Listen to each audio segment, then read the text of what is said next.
हाँ जी बच्चा, very very good morning to all of you guys.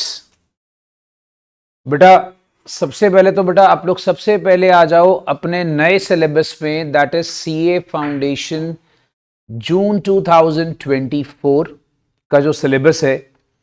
और मैं आपको पहले से बता देता हूं बच्चा, अभी हम लोग अभी जैसे बच्चों के बीकॉम के एग्जाम्स भी चल रहे हैं, तो मैं अभी सिर्फ आपको थोड़ा स्टार्ट में अकाउंट्स का इंट्रोडक्शन दूंगा। राइट हम लोग आज बच्चा अकाउंट से स्टार्ट करेंगे। जब तक आप लोग के बीकॉम के एग्जाम्स चल रहे हैं तब तक हम लोग अकाउंट से शुरू करेंगे, और after few days we will start with accounts and maths, और कुछ दिनों के बाद all 4 subjects will be started. Right मतलब आप कह लीजिए अराउंड दिसंबर के मिड से जब आपके एग्जाम्स खत्म होते हैं तो हम लोग लाइक ऑल 4 सब्जेक्ट्स पर आ जाएंगे जो हमारे साइमल्टेनियसली चलेंगे। अभी फिलहाल मैं आपको सिर्फ करा रहा हूं अकाउंट्स का इंट्रोडक्शन। ठीक है, सो भाई सबसे पहले आप लोग ने जब ये प्रोफेशन ज्वाइन करा है सीए फाउंडेशन का, थोड़ा सा इसके बारे में आपको मैं पहले बता देता हूं। आपको सीए कोर्स के बारे में थोड़ी नॉलेज है सारे बच्चों को? CA foundation is your level 1, right, is your level 1 of starting with CA. बच्चा अब हमारे पास यहां पर 4 सब्जेक्ट्स हैं जो आपका न्यू सिलेबस आया है। एज पर new syllabus you have 4 subjects with you.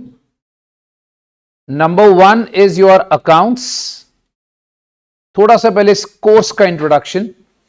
Number 1 is your accounts. बेटा अकाउंट्स आपका 100 मार्क्स का सिलेबस है and it is your subjective paper. अब मैं थोड़ा सा आपको बताता हूं बच्चा, ये जो नया कोर्स आया है ना, इस नए कोर्स में बेटा जो बच्चे ऑनलाइन में हो ना, प्लीज मेक श्योर आपके कैमराज ऑन होने चाहिए। कैमराज ऑन रखना कंपलसरी है। ओके बेटा हमारे पास ये सब्जेक्टिव पेपर होगा, 3 आवर्स का पेपर होगा subjective, right. Second paper law. पहले आपको बता देता हूं, पिछले अटेम्प्ट तक लॉ के साथ एक पेपर होता था बीसीआर। बीसीआर इज एलिमिनेटेड आपके कोर्स में, बीसीआर नहीं है। बीसीआर वो सिंपल इंग्लिश, राइट। तो वो बीसीआर का जो सारा सिलेबस है वो खत्म हो गया है। अब आपके लिए सिर्फ लॉ है, और लॉ भी कितना, पूरा 100 मार्क्स का लॉ हो गया है। ठीक है, and obviously this paper is subjective, और आपको मिलेंगे 3 आवर्स इस पेपर को अटेम्प्ट करने में। ठीक है, फिर आपके पास पेपर आता है, paper number 3 which is called as maths, stats and LR. LR is logical reasoning. बच्चा ये पेपर भी आपका 100 मार्क्स का है, बट इसमें आपको थोड़ा सा एडवांटेज क्या है, ये एमसीक्यू बेस्ड है पेपर। सारा का सारा 100 मार्क्स का पेपर एमसीक्यू बेस्ड है। एंड बच्चों इसमें आपको टाइम ड्यूरेशन मिलेगा 2 आवर्स का। याद रखना है, हमें ना एक्चुअली हैबिट्स ही पड़ जाती है। हम जब अकाउंट्स करते हैं, लॉ करते हैं, ये दोनों हमें आदत पड़ जाता है 3 आवर्स का। बट आपको बता देता हूं, मैथ्स स्टैट्स एलआर जो है ना, वो आपका पेपर चलेगा अल्टीमेटली वहां पर 2 आवर्स का। ठीक है, ये 2 आवर्स का रहेगा। फिर नेक्स्ट आपके पास आता है चौथा, जिसको हम लोग बोलते हैं बच्चा इको। पहले इको के साथ, इकोनॉमिक्स के साथ हमारा बीसीके होता था। बीसीके अब खत्म हो गया है, अब आपका इको आ गया है 100 मार्क्स का। 100 मार्क्स का इको, और बच्चा ये भी पेपर आपका हो जाएगा एमसीक्यू। और एमसीक्यू बच्चा कितनी देर का? सेम 2 आवर्स का। सो मतलब पहले 2 पेपर आपके सब्जेक्टिव हैं, नेक्स्ट आपके पास आ गए 2 objective papers, right. Prameet ji camera on रखिएगा बेटा, it's compulsory for my class to switch on the cameras, याद रखिएगा। ओके नेक्स्ट, अब आपको बता देता हूं हमारा जो लेवल 2 है दैट इज सीए इंटर। ये आप लोग जब सीए फाउंडेशन क्लियर कर जाते हो तो सीए इंटर आपका लेवल 2 जाता है। अब आपको बेसिक एडवांटेज बताता हूं, अभी मैं आपको इस इंटर के बारे में ज्यादा नहीं एक्सप्लेन करूंगा। बेटा द बेसिक एडवांटेज इज, पहले आपके पास इसमें 8 सब्जेक्ट्स होते थे। ठीक है, नाउ अब ये -2, that is 6 subjects will be there, मतलब 2 सब्जेक्ट उड़ गए। ठीक है, तो अभी इंटर के बारे में आपको ज्यादा डिटेल में नहीं बताऊंगा, बिकॉज अभी आप लोग को इतना जानने की जरूरत नहीं, बस खाली आपको एक एडवांटेज बता रहा हूं कि न्यू कोर्स का एक बेसिक एडवांटेज क्या रहेगा कि जो हमारा इंटर लेवल है उसमें जहां पर पहले 8 सब्जेक्ट्स होते थे, अब वो कितने रह गए वहां पर 6। Same goes with final. ठीक है, फाइनल में भी जो आपका लेवल 3 रहेगा वो भी आपका अल्टीमेटली 2 सब्जेक्ट आपके उसमें कम हो गए। बट इसमें एक जो बेसिक आपको एडवांटेज और मिलेगा, पहले आपकी आर्टिकलशिप जो होती थी वो 3 इयर्स की होती थी। Articleship that means after clearing inter आपको किसी सीए के अंडर काम करना होता था। तो बच्चा वो जो आर्टिकलशिप है वो भी आपकी अब सिर्फ 2 साल की हो गई है। ठीक है, तो चलो ये इंटर, आर्टिकलशिप, फाइनल, इसके बारे में अगले साल डिस्कस कर लेंगे। फिलहाल मैं आपको अभी सारा फाउंडेशन पे फोकस करने को बोलूंगा, बिकॉज अभी आपका लेवल क्या है, जस्ट एक एंट्रेंस एग्जाम है। ठीक है, अब आप लोगों को एक थोड़ा सा चीज जो बहुत ज्यादा जाननी जरूरी है कि ये जो ऑब्जेक्टिव पेपर्स है ना, इसमें नेगेटिव मार्किंग भी है। You should know about it बेटा, इसमें नेगेटिव मार्किंग भी है। Right, we have a negative marking. अब नेगेटिव मार्किंग कैसे भाई, अगर तुम लोग एक आंसर सही लिखोगे तो 1 मार्क मिलेगा, बट अगर एक गलत करोगे तो 0.25 मार्क्स आपके चले जाएंगे। दैट मीन्स 4 अगर तुम क्वेश्चन रॉन्ग करते हो तो तुम्हारा 1 नंबर जाता है। राइट, तो अपने को ये नेगेटिव मार्किंग जो है इस पे भी बहुत ज्यादा फोकस करना है, वरना हम लोग इसको भूल जाते हैं। Is this clear? ठीक है, तो भाई अभी ना मैं आपके साथ फोकस क्या कर रहा हूं, देखो मैं आपका ज्यादा टाइम नहीं वेस्ट करूंगा, मैं आपको सीधा भी फोकस कर रहा हूं सिर्फ अकाउंट्स पे। इसमें से आपको बता देता हूं बच्चा, अकाउंट्स और मैथ स्टैट्स एलआर ये मैं कराऊंगा, बाकी ये हमारे 2 डिफरेंट टीचर्स हैं लॉ और इको के, वो कराएंगे आपको। राइट, ठीक है, चलिए हम लोग बच्चा सीधा आते हैं स्टार्टिंग अपना, वहां पर लिखेंगे अकाउंट्स की introduction. But before we start with accounts का introduction, you should be knowing about your syllabus. तो बच्चा अपनी अपनी कॉपीज निकाल लो। देखो हम लोग पढ़ेंगे कैसे, थोड़ा बच्चों को बता देता हूं। Will be making a separate copy specifically for my subjects. ऐसा गलती कभी मत करना कि जब हम नोट्स बना रहे हैं तो हम एक ही साथ अकाउंट्स की सेम कॉपी, हम एक ही साथ अकाउंट्स की अपने मैथ्स की कॉपी, ऐसा नहीं करना। अकाउंट्स के लिए एक मोटा वाला रजिस्टर आपको अलग से यूज करना है और आपने मैथ्स के लिए एक अलग से रजिस्टर यूज करना है। I hope it's clear. ठीक है, इनको मिक्स नहीं करना। लॉ का रजिस्टर आपका अलग रहेगा और आपका बाकी सारा जो इको का रजिस्टर होगा वो अलग रहेगा। ठीक है, इनको मिक्सअप मत करना प्लीज। चलिए, अकाउंट्स का इंट्रोडक्शन स्टार्ट करने के पहले हम लोग इसको बेटा किस फॉर्म में पढ़ेंगे, पहले थोड़ा सा आपको बता देता हूं। सबसे पहली चीज मैं आपको दूंगा class notes. Class notes will be very very important, याद रखना। क्लास नोट्स हमारे लिए बहुत ज्यादा इंपॉर्टेंट होंगे, बहुत रेलेवेंट होंगे क्लास नोट्स, क्योंकि आपको जितना भी कॉन्सेप्चुअल क्लैरिटी होगी वो सारी क्लास नोट्स के बेस पर होगी। नेक्स्ट मैं आप लोगों को यहां पर दूंगा एक आईसीएम की बुक्स, मतलब I will be giving you books of accounts and maths. Right, आपको अकाउंट्स और मैथ्स की मैं अलग से बुक्स दूंगा। उसका मटेरियल बेसिकली क्या होता है आपको बता देता हूं। उसमें ना जितनी भी आईसीआई के क्वेश्चंस, आईसीआई आपको पता है हमारे गुरुजी, यू नो एवरीवन, आईसीआई गुरुजी समझते हो ना, बट आईसीआई क्या है? ठीक है, तो रोज सुबह आने के पहले याद रखिएगा, मैं आपको बता देता हूं, रोज सुबह घर से निकलने के पहले आपने ये ऐसे गुरुजी की वेबसाइट खोलनी है और इसके दर्शन करने हैं। ये आपके गुरुजी हैं। Is this clear everyone? ठीक है, तो रोज सुबह आने के पहले अपने गुरुजी के ऐसे दर्शन कर कर आने हैं। अभी फिलहाल हमारे ये गुरुजी हैं, हर साल थोड़े बहुत चेंज हो जाते हैं। राइट, तो सारे बच्चे याद रखना, मैं आईसीए बोलूं दैट मींस जिससे आपने डिग्री लेनी है। तो इसमें जो मेरी बुक होगी उसमें आईसीआई का सारा मटेरियल ऑलमोस्ट कवर होगा। राइट, इसमें प्रीवियस ईयर पेपर्स के क्वेश्चंस होंगे। इसमें जो प्रीवियस ईयर की MTP that is mock test paper आते हैं उसके क्वेश्चंस होंगे। प्रीवियस ईयर की जो आरटीपी होती है उसके क्वेश्चंस होंगे। तो मतलब जो मैंने बुक आपको डिजाइन करके दूंगा इसके अंदर बच्चा सारे के सारे मेजॉरिटी क्वेश्चंस कवर हो जाएंगे। ठीक है, तो ये आपने सेकंड रैंक देना है। फर्स्ट रैंक पढ़ाई के टाइम पे किसको रखना है? क्लास नोट्स को। सेकंड रैंक किसको देना? आईसीएम बुक को। फिर थर्ड आपने आना है, जो बचा कुचा काम होगा आईसीआई का मटेरियल आपको वहां से आएगा, हम उसमें से कर लेंगे। Right, so will be covering up these 3 materials 1, 2 and 3। अगर आपने ये तीनों अच्छे से कर लिए फिर आपको कुछ और करने की जरूरत नहीं है। Right, specifically for accounts and maths आपने क्या करना है बच्चा? Class notes, ICM books and ICI books. अगर आपने तीनों अच्छे से कवर अप कर ली आपको कुछ और करने की जरूरत नहीं पड़ेगी।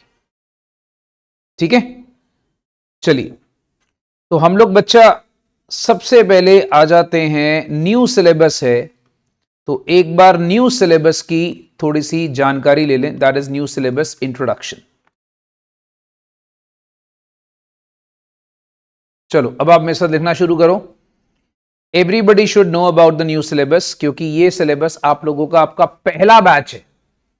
याद रखना, अब पहले बैच को एडवांटेज भी होता है। एडवांटेज क्या होता है भाई? थोड़ा सा तुम्हारा पेपर फ्रेमवर्क इजी रहेगा। ठीक है, तो तुम्हारा न्यू सिलेबस है तो पहले हम न्यू सिलेबस किसका डिस्कस कर रहे हैं? सिर्फ अकाउंट्स का। आज हमारी पहली क्लास सिर्फ अकाउंट्स की है बच्चा।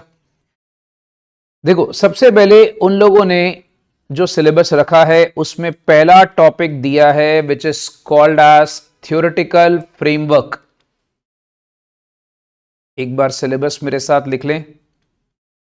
Now what is theoretical framework? बच्चा इसके अंदर ना उन्होंने जो बेसिक चीजें कवर अप करनी है थ्योरेटिकल फ्रेमवर्क ऑफ अकाउंटिंग के अंदर। आपको बता दूं अकाउंट्स में थ्योरी पक्का आती है। मैं थोड़ा आपको पहले क्लेरिफाई कर देता हूं, 20 मार्क्स की थ्योरी आती है। अगर तुम ये सोच के चलोगे कि हम थ्योरी को साइडलाइन कर दे, जैसे हम +1 +2 की हमारी आते होती हैं, थ्योरी लास्ट में पढ़ लेंगे, वो नहीं करना बिल्कुल भी। सो theory is very very relevant in accountancy, because ICI बोलता है जिसको थ्योरी नहीं आती उसको प्रैक्टिकल नहीं आता। तो याद रखना थ्योरी को इग्नोर नहीं करना है। जैसे सपोज कर लो थ्योरेटिकल फ्रेमवर्क में हम लोग यहां पर सबसे पहले जो मेजर चीज हमने करनी है that is meaning and scope of accounting. मतलब अकाउंटिंग का भाई मीनिंग और उसका स्कोप आपने पहले ये समझना है। फिर इसमें क्या कवर होगा बेटा? आपने शायद बचपन में करा हो accounting principles, concepts and conventions. बेटा लिखते जाना साथ साथ, ये भी हमारा सिलेबस का मेजर पार्ट है। ये कौन कौन से प्रिंसिपल्स हैं? जैसे अगर आप सपोज कर लो, देखो पहले मैं आपको पूरा सिलेबस समझाऊंगा कि हमारा सिलेबस है कैसा, क्योंकि नया सिलेबस है, बहुत सारे बच्चों को इसकी नॉलेज नहीं होती, तो न्यू सिलेबस के बारे में आपको जानना जरूरी है। राइट, तो बच्चा accounting principle, concepts and conventions. जैसे सपोज कर लो आप लोगों ने शायद क्लास 11th में कभी सुना हो कि भी हम लोगों ने अकाउंटिंग प्रिंसिपल्स करे हुए हैं। जैसे फॉर एग्जांपल सपोज कर लीजिए business entity principle, going concern principle, conservatism का कॉन्सेप्ट। तो ये सारी चीजें यहां पर आएंगी। ठीक है, इन डिटेल्स। एक हमारे पास बहुत ही इंपॉर्टेंट चैप्टर होगा कैपिटल एंड रेवेन्यू आइटम्स। ये चैप्टर क्या बताएगा कि कौन सी आइटम्स हमारी कैपिटल की हैं, कौन सी रेवेन्यू की हैं। छोटा सा एग्जांपल देता हूं। जैसे फॉर एग्जांपल अगर आप सपोज कर लो आप कोई सीमेंट परचेज करते हो बिल्डिंग की कंस्ट्रक्शन के टाइम पे, बिल्डिंग की कंस्ट्रक्शन के लिए परचेज किया गया सीमेंट, अब बताओ वो कैपिटल एक्सपेंडिचर है कि रेवेन्यू है? कैपिटल एक्सपेंडिचर है। यही नॉलेज बच्चा आपको देनी है। मेरी बात समझ रहे हो? क्योंकि अगर सपोज कर लो सीमेंट आपने परचेज करा बिल्डिंग की कंस्ट्रक्शन के लिए, तो वो बिल्डिंग का मटेरियल है, तो वो बिल्डिंग की कॉस्ट में ऐड हो जाता है। छोटा सा एग्जाम्पल, आपने घर पे एसी लगवाया, एसी लगवाया तो एसी खुद तो लगाओगे नहीं। मान लो 20,000 का एसी खरीदा बच्चा, आपने 1,000 रुपया इंस्टॉलेशन चार्जेस दिए। अब बताओ वो कौन सा खर्चा है? कैपिटल की रेवेन्यू, वो कैपिटल है, वो एसी की कॉस्ट में ऐड हो जाएगा। बात समझ में आ रही है? तो ये सब मेजर बातें हमने इस चैप्टर में सीखनी है। राइट, तो हमें थ्योरी में क्वेश्चन आता होता है कि आपको बताना पड़ता है, भैया आपको एक छोटा सा केस स्टडी देगा या एग्जाम्पल देगा और उसमें आपको बताना पड़ेगा कौन सा आइटम कैपिटल है, कौन सा आपका रेवेन्यू है। ठीक है, अच्छा, फिर इसके बाद आपका जो फोर्थ पार्ट होगा that will B accounting policies, मतलब हम लोग कौन कौन सी अकाउंटिंग पॉलिसीज फॉलो करते हैं, एंड अकाउंटिंग एस्टिमेट्स। अब कौन कौन से हम लोग एस्टिमेट्स लगाते हैं अकाउंटिंग के अंदर, कौन कौन सी अकाउंटिंग पॉलिसीज हम फॉलो करते हैं और कौन कौन से हम अकाउंटिंग के अंदर एस्टिमेट्स लगाते हैं, अंदाजे। ठीक है, अकाउंट्स बनाते टाइम थोड़ा सा हम लोग एजम्पशंस भी लेते हैं। ठीक है, तो वो सारी चीजें आपको सिखाई जाएंगी। और पांचवा इसमें थोड़ा सा होगा इंट्रोडक्शन पार्ट, जिसको हम कहते हैं अकाउंटिंग स्टैंडर्ड्स। एक आपको मैं बात बता देता हूं, अकाउंटिंग स्टैंडर्ड्स का सिर्फ एक इंट्रो पार्ट आपके सिलेबस में है फाउंडेशन में, क्योंकि इसका डिटेल जो है वो सारा जाकर इंटर में आता है। इसका डिटेल किस में आता है बच्चा, अगले साल इंटर में जाकर। तो ये हमारा पहला यूनिट होगा थ्योरेटिकल फ्रेमवर्क, उसके अंदर आपके 5 पार्ट्स होंगे जो आपने ये सारे स्टडी करने हैं। Right, okay. Next unit number 2। Unit number 2 को बच्चा हम लोग बोलते हैं अकाउंटिंग प्रोसेस। बेटा सारे बच्चे साथ साथ नोट करना, देखो एक हैबिट बना लो, मैं जो लिख रहा हूं आपने साथ में लिखना ही लिखना है, अगर आपने अच्छे से सीए क्लियर करनी है तो। क्योंकि याद रखना, writing practice is the must. हम जितनी राइटिंग प्रैक्टिस करते जाएंगे उतना हमारे को बेनिफिट मिलेगा।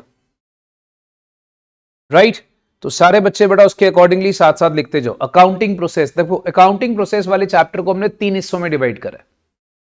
सबसे पहला जो हिस्सा है वो आपका फेवरेट है, आप लोगों ने काफी बार इसको सुना होगा बच्चा, जैसे वो चैप्टर्स आपने करे हुए हैं, जर्नल, लेजर,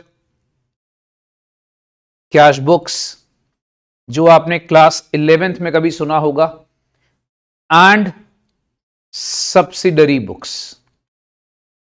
तो बच्चा ये जो क्लास 11th के बेसिक चैप्टर्स हैं, journal, ledger, cash book and subsidiary books, ये सारे के सारे आपके चैप्टर्स यहां पर कवर होते हैं अकाउंटिंग प्रोसेस के अंदर। अच्छा, जर्नल, लेजर, कैश बुक के बाद अगर आप याद करोगे तो हमारा एक टॉपिक होता था जिसका नाम था प्रिपरेशन ऑफ ट्रायल बैलेंस। मतलब आप ट्रायल बैलेंस कैसे बनाते हो, हम उसके बारे में सारा स्टडी करेंगे।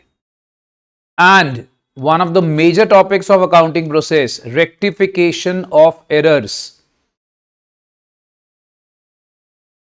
मतलब जो हमारे गलतियां होती हैं, जो हमारे एरर्स हैं, उनका रेक्टिफिकेशन। तो बच्चों याद रखना, अकाउंटिंग प्रोसेस के अंदर हमारे 3 पार्ट्स हैं, journal, ledger, cash book and subsidiary book, that will be unit 1। Unit 2 will be preparation of trial balance, और इनको मिलाकर फिर एक बनेगा unit 3, that is called as rectification of errors. Highest weightage इसी की है, रेक्टिफिकेशन ऑफ एरर्स की।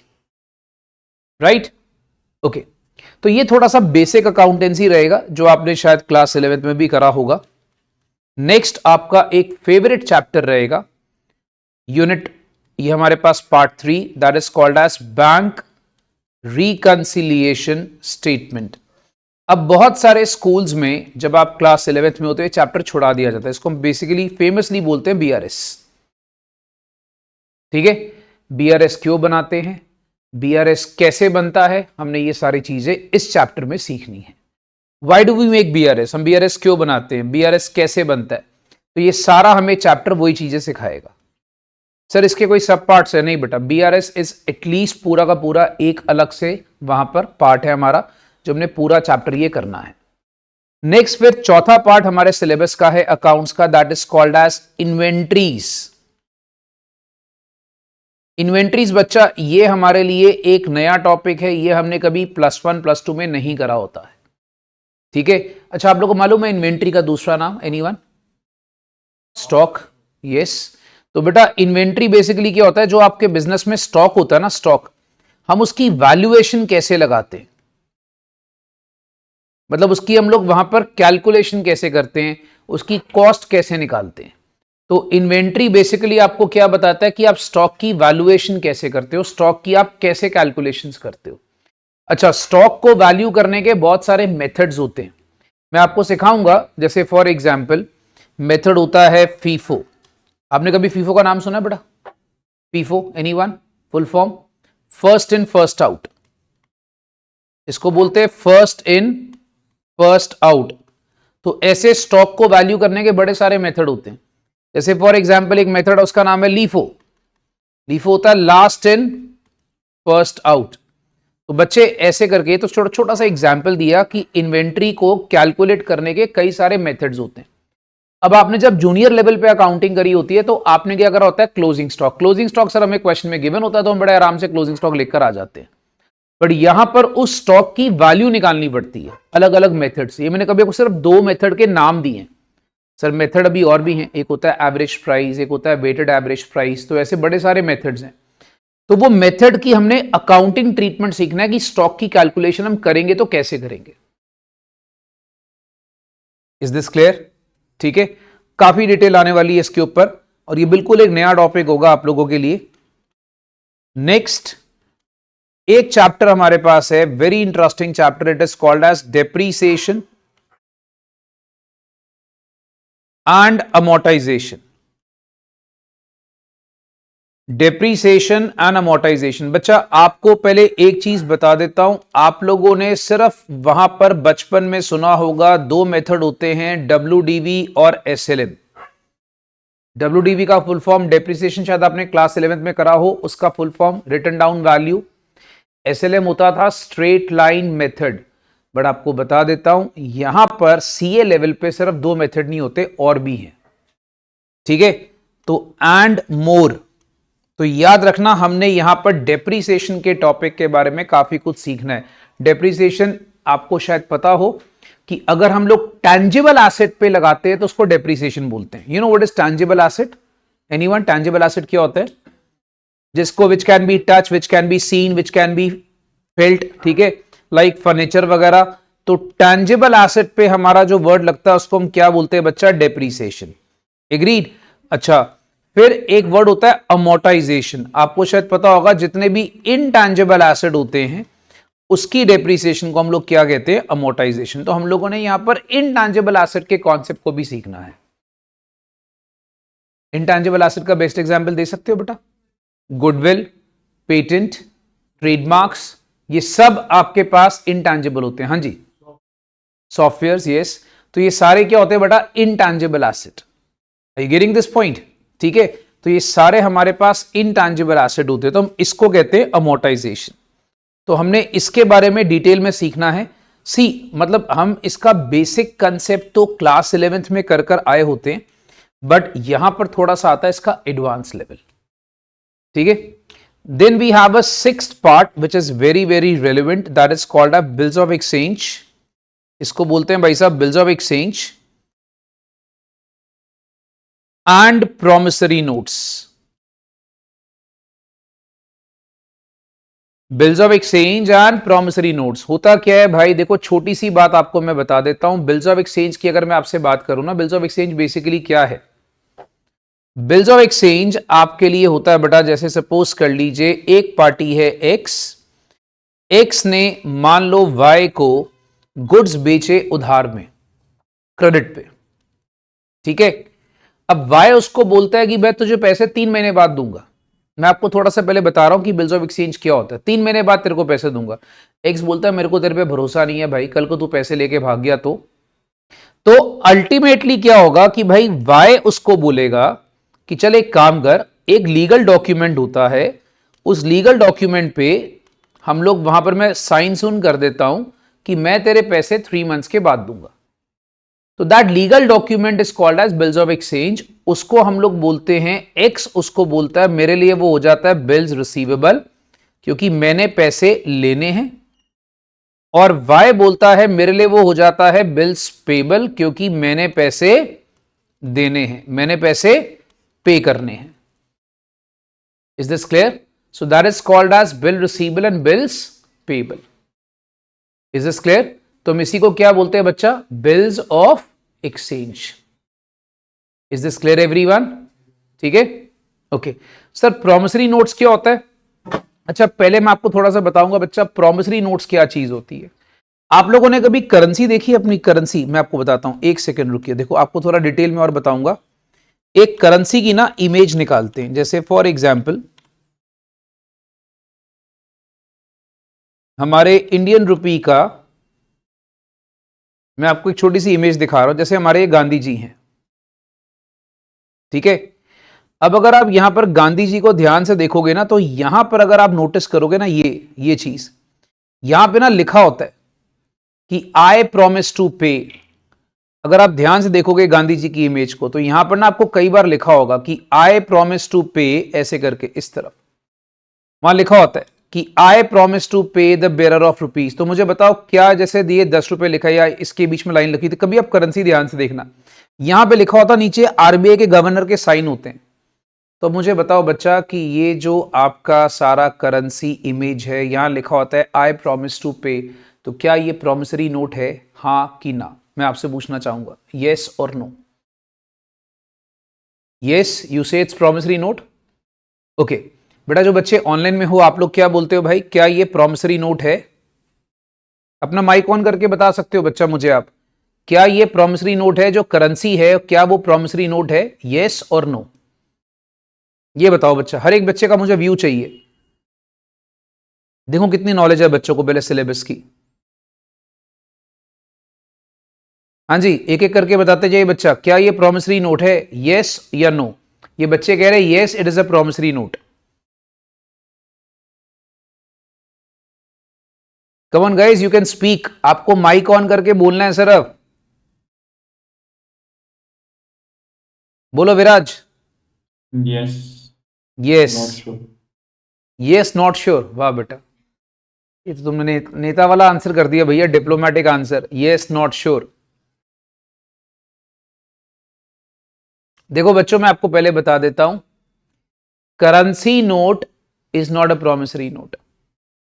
वहां लिखा जरूर होता है प्रॉमिस टू पे, बट अगर तुम बोलोगे कि करेंसी नोट एक प्रॉमिसरी नोट है, गलत। मैं तुम्हें पहले इन चीजों को क्लियर करता हूं। देखो प्रॉमिसरी नोट क्या होता है, सपोज कर लो, फॉर एग्जाम्पल हम सेम एग्जाम्पल लेते हैं, एक्स ने वाई को गुड्स बेचे उधार में, और वाई उसको एक लीगल डॉक्यूमेंट देता है, उसमें लिखता है आई प्रॉमिस टू पे। क्या लिखता है बच्चा? आई प्रॉमिस टू पे। मैं वादा करता हूं कि मैं तुम्हें इतने पैसे दूंगा, मैं तुम्हें इतने पैसे दूंगा, ठीक है। तो ये प्रॉमिसरी नोट है। अब जैसे फॉर एग्जाम्पल आपके पास एक 20 रुपए का नोट है, मान लो वो हल्का सा फट जाए, ठीक है, या हल्का सा खराब हो जाए, उसमें नीचे आरबीआई गवर्नर के साइन है। अब सपोज कर लो वो नोट जो है आपका नहीं चल रहा मार्केट में, तो आप जाके आरबीआई गवर्नर का गर्दन थोड़ी पकड़ लोगे, भैया तूने लिखा था प्रॉमिस टू पे, अब तू मुझे 20 रुपए दे। आप आरबीआई के पास थोड़ी चले जाओगे। तो याद रखना, currency note is not a promissory note. Is this clear? ठीक है। बट अगर सपोज जैसे मान लो दो बंदे हैं, आपस में डील करते हैं, एक्स ने वाई को गुड्स वहां पर सेल करे, उसने वहां पर लिख के दिया कि आई प्रॉमिस टू पे, तो कल को वाई पैसे ना दे तो एक्स उसको पकड़ सकता है कि भैया तूने वादा करा था। ये सारी चीजें याद रखना। हमारा ना एक एक्चुअली में लॉ में एक एक्ट होता है, तुम लोग पढ़ोगे, उसे बोलते हैं नेगोशिएबल इंस्ट्रूमेंट एक्ट। जैसे चेक होता है ना, चेक, अगर मान लो आप किसी को चेक देते हो, चेक बाउंस हो जाता है, तो भैया उसके ऊपर केस कर सकते हो ना बंदे के ऊपर। तो वो बेसिकली क्या है, नेगोशिएबल इंस्ट्रूमेंट एक्ट। तो बच्चे ये सब बातें याद रखना, ये सारा कुछ आपके लॉ के अंदर आता है, जिसके बारे में हमने बहुत डिटेल में पढ़ना है, ठीक है। बिल्स ऑफ एक्सचेंज और प्रॉमिसरी नोट, बड़ा इंपॉर्टेंट चैप्टर आपके सिलेबस का। ओके, 7 डिस्कस करते हैं। 7 बच्चा आपका फेवरेट चैप्टर बचपन का, it is called as final accounts, but final accounts हमारे सिलेबस में है ऑफ सोल प्रोप्राइटर्स। जो सोल प्रोप्राइटर्स होते हैं बेटा, उनका फाइनल अकाउंट्स है। साथ ही साथ में जो मैन्युफैक्चरिंग इंडस्ट्रीज होती हैं, उनका भी फाइनल अकाउंट्स है। बेटा फाइनल अकाउंट्स हमारे सिलेबस में दो जिनों का है, एक सोल प्रोप्राइटर्स का, you know what are sole proprietors, जो अकेले अपना काम कर रहे हैं, आपकी अपनी दुकान है, आप अपने दुकान के खुद मालिक हो, आपके साथ कोई पार्टनर नहीं है, तो आप कौन हो? Sole owner, that is called as sole proprietor, ठीक है। या जो मैन्युफैक्चरर्स होते हैं, मैन्युफैक्चरर इंडस्ट्रीज होते हैं, उनका भी सारा फाइनल अकाउंट्स हमने बनाना होता है। ओके ये बहुत रेलिवेंट चैप्टर है और हमारे सिलेबस का बहुत इंपॉर्टेंट चैप्टर है बच्चा। Next, it is called as financial statements of non profit organisations. देखो कुछ ऐसी ऑर्गेनाइजेशंस होती हैं जिसको हम ना फेमसली कहते हैं एनपीओ, नॉन प्रॉफिट ऑर्गेनाइजेशंस। अब ये बेसिकली काम क्या करती हैं? ये सिर्फ लोगों के भलाई के ऊपर काम करती हैं, ठीक है, लोगों की सेवा करती हैं सिर्फ। जैसे मान लो charitable hospitals, charitable schools, dispensaries, तो इनकी अकाउंटिंग करना, जब हम इनकी अकाउंटिंग करते हैं तो हम कैसे करेंगे वो हमने सीखना है। It is a very very important chapter. आपको बता देता हूं बच्चा, इन दो चैप्टर्स को आप हाईलाइट कर सकते हो, बिकॉज ये दो चैप्टर्स आपके सिलेबस के बहुत ही मेजर मार्क्स गिविंग चैप्टर्स हैं बच्चा, वेरी वेरी इंपॉर्टेंट चैप्टर्स, ठीक है। नेक्स्ट, और इससे बिग क्वेश्चंस ही आते होते हैं। नेक्स्ट, एक चैप्टर जो उन्होंने सीए इंटर में था पिछले साल, उन्होंने वहां से उठाया और यहां डाल दिया, वो कौन सा है? That is called as accounts from incomplete records. भाई ये इसको हम लोग सिंगल एंट्री सिस्टम भी बोलते हैं। ये वो चैप्टर है जो आपके सिलेबस में था पिछले साल और इन्होंने इसको डाल दिया है इस साल। It is called as accounts from incomplete records. पिछले साल से इस साल इसको सिलेबस में डाल दिया गया है।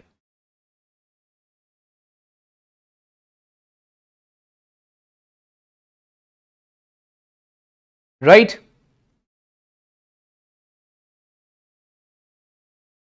Next is partnership and LLP accounts. देखो बच्चा, आप लोगों ने प्लस टू में पार्टनरशिप करा होगा, बट आई सपोज आपने एलएलपी के बारे में ज्यादा नहीं पढ़ा होगा। तो हमारे सिलेबस में उन्होंने पार्टनरशिप तो सारा डाला है, पार्टनरशिप हमारे सिलेबस में सारा है। मतलब जैसे आपने प्लस टू में पढ़ा हुआ है partnership fundamentals, admission, retirement, death, dissolution, सब कुछ, ठीक है, सारा कुछ है। But what is LLP? LLP बच्चा आपके लिए एक नया कॉन्सेप्ट होगा, इसको बोलते हैं लिमिटेड लायबिलिटी पार्टनरशिप। तो ये कुछ कॉन्सेप्ट ऐसे हैं जो आपके लिए न्यू हैं, इसकी भी अकाउंटिंग हमने इस बार सीखनी है। अब दोस्तों जैसे सपोज कर लो आप लोगों ने, बेटा मैं थोड़ा ये मान के चलूं, प्लस टू में अकाउंट्स की में ये टर्म सुनी हुई है, एडमिशन, रिटायरमेंट, डेथ, सब सुना हुआ आप लोगों ने, ठीक है। सो बच्चा इसके अलावा limited liability partnership, this is something new which they have added. Limited liability क्या होता है? आपने प्लस टू में सुना होगा कि पार्टनर्स के सारे जो एसेट्स और लायबिलिटीज है वो अनलिमिटेड होते हैं। होता ना, पार्टनर्स की लायबिलिटी अनलिमिटेड होती है, मतलब कल को अगर आप पैसा ना दे पाओ तो आपके घर के एसेट तक बेच देंगे उन लोग। बट लिमिटेड लायबिलिटी में ऐसा नहीं होता, राइट? तो ये बातें आपने याद रखनी है। तो इसमें हमारे पास एडमिशन, रिटायरमेंट, डेथ तो आएगा ही आएगा, याद रखना। जैसे आपने पढ़ा हुआ है फंडामेंटल्स, यस वो भी आएगा, इसमें एडमिशन भी आएगा, रिटायरमेंट भी आएगा, डेथ भी आएगा। आपको पता है डिसोल्यूशन पहले सिलेबस में नहीं होता था, उन्होंने इस साल आपके बैच के लिए ऐड करा है डिसोल्यूशन। ये इन्होंने ऐड तो करा है, बट डिसोल्यूशन के साथ साथ इसमें एक टॉपिक और ऐड हो गया है, it is called as piecemeal distribution. ये सारे वो टॉपिक्स हैं जो पहले सीए इंटर में होते थे, जो उन्होंने उठाकर इस साल आपके फाउंडेशन में ऐड कर दिए। तो you should know about these new topics. Basically मेरा देखो सिलेबस इंट्रोडक्शन कराने का मोटिव क्या है कि तुम लोग को थोड़ा सा भैया नए टॉपिक के बारे में पता होना चाहिए कि हमने क्या क्या नया करना है। ओके, नेक्स्ट अब आइए एक बहुत ही धांसू एडिशन जिसको बोलते हैं कंपनी अकाउंट्स। अब देखो बेटा, कंपनी अकाउंट्स को मैं धांसू क्यों बोल रहा हूं, मैं आपको बताता हूं। आप लोगों ने कंपनी अकाउंट्स के बारे में सिर्फ दो बातें सुनी होगी, शेयर, डिबेंचर, राइट। आपने आगे सुना ही नहीं होगा, शेयर डिबेंचर के अलावा भी कोई कंपनी अकाउंट्स में चीज होती है। बट आपको बता देता हूं बच्चा, यहां पर शेयर डिबेंचर के अलावा भी कुछ चीजें आई हैं, और ऑब्वियसली ये सारी चीजें पहले इंटर में होती थी जो उन्होंने अब फाउंडेशन में डाल दी है। देखो, एक आपके पास शेयर का जो पूरा चैप्टर है, जैसे मान लीजिए फोर फीचर, रीइशू, प्रोराटा, ये सब तो आएगा ही आएगा, ठीक है, ये सब आएगा। सर डिबेंचर का चैप्टर, यस, डिबेंचर का भी पूरा चैप्टर आएगा। डिबेंचर में एक बात याद रखना, एक होता था इशू ऑफ डिबेंचर्स, ये आपने पढ़ा होगा। इसके साथ साथ एक चीज और ऐड हुई है जिसका नाम है रिडम्पशन ऑफ डिबेंचर्स। ये नॉर्मली बच्चों ने +2 में भी नहीं पढ़ा होता, तो this is something new, redemption of debentures. Redemption का मतलब होता है जब हम डिबेंचर का पैसा वापस करते हैं ना, तो हम कैसे करते हैं। हाँ जी, यस, नहीं बेटा, बट इसमें और भी चीजें हैं जो मैं सिखाऊंगा। वो सब तो आपने सुना हो ना कि at par, at premium and all that, but redemption के मेथड्स होते हैं। डिबेंचर को रिडीम करने के अलग अलग मेथड होते हैं, राइट। तो याद रखना, इसके अंदर हम लोग और डिटेल करने वाले हैं, इशू ऑफ डिबेंचर्स के साथ साथ रिडम्पशन ऑफ डिबेंचर्स करेंगे। इसमें एक उन्होंने नया कॉन्सेप्ट और ऐड करा है जिसको कहते हैं रिडम्पशन ऑफ प्रेफरेंस शेयर्स। ये भी इन्होंने इंटर से उठा के यहां पे डाला है। तो you can see the changes in your syllabus. It is called as बच्चा रिडम्पशन ऑफ प्रेफरेंस शेयर्स। ये भी भाई साहब पहले इंटर में होता था, जो उठा के उन्होंने फाउंडेशन में डाल दिया है, redemption of preference shares, preference shares की रीपेमेंट। और एक और चैप्टर उन्होंने कंपनी अकाउंट्स में डाला है which is called as accounting for bonus and right issue. तो बोनस और राइट इशू का जो सारा टॉपिक है, ये भी इन्होंने सारा आपको सिलेबस में डाल दिया है। सो गाइस, जिसके साथ मैं न्यू लिख रहा हूं, मतलब वो बिल्कुल न्यू टॉपिक्स हैं, याद रखिएगा। These are absolutely new topics, right. तो ये आपको अच्छे से स्टडी करने हैं। ये आपके 11 चैप्टर्स या 11 यूनिट आप कह लो सिलेबस में है, राइट। अच्छा, अगर हम कहने को तो 11 बोल रहे हैं, बट इसके अंदर काफी कुछ है। अब जैसे कंपनी अकाउंट्स इटसेल्फ आप देखोगे 4 पार्ट्स में डिवाइडेड है, ठीक है। तो ये काफी चीजें बच्चा अपने को करने वाली है। तो you can just see the length of the syllabus we have. That is why, जैसे मुझे बच्चे कह रहे थे, कहते सर बीकॉम के एग्जाम्स है, थोड़ा क्लास बाद में शुरू कर दो, बट मैंने बोला नहीं यार, थोड़ा थोड़ा शुरू कर लो, ताकि जितना हम टाइम यूटिलाइज कर सके हम कर ले। अच्छा, अभी हम लोग आज क्या करने जा रहे हैं, पहले बताओ सिलेबस को लेके कोई डाउट दिमाग में है कुछ? एवरीबडी इज क्लियर, ठीक है। अभी तुम लोग को बच्चा इसमें ना काफी चीजें हैं जो मैंने नहीं बताई, जैसे सपोज कर लो भाई राइट इशू, बोनस इशू क्या होता है, प्रेफरेंसेस की रिडम्पशन क्या होती है, ये सब टर्म्स में अभी नहीं डिस्कस कर रहा, क्योंकि इसको हम लोग करेंगे जब चैप्टर करेंगे। अभी डिस्कस करने का कोई लॉजिक नहीं है। अच्छा, अभी हम लोग क्या कर रहे हैं, let me clarify this to you. मैं बेटा आप लोग को अभी थ्योरेटिकल फ्रेमवर्क स्टार्ट कर रहा हूं। आप इसको लिख सकते हो भाई, इसकी वेटेज ही अराउंड 20 मार्क्स की है, तो इसको मैं छोड़ नहीं सकता किसी भी हालत में। It is very very relevant topic. 20 number की वेटेज है, ठीक है। सो हम लोग बच्चा डिस्कस करेंगे सबसे पहले meaning and scope of accounting. चलो दोस्तों, पहली बात, अकाउंटिंग है क्या, ठीक है। अकाउंटिंग क्या है, थोड़ा सा पहले इसको समझते हैं, समझिएगा प्लीज ध्यान से। एक छोटा सा एग्जाम्पल लेते हैं। लेट्स से बच्चा, ये हमारे ना प्यारे से हाथी भैया हैं,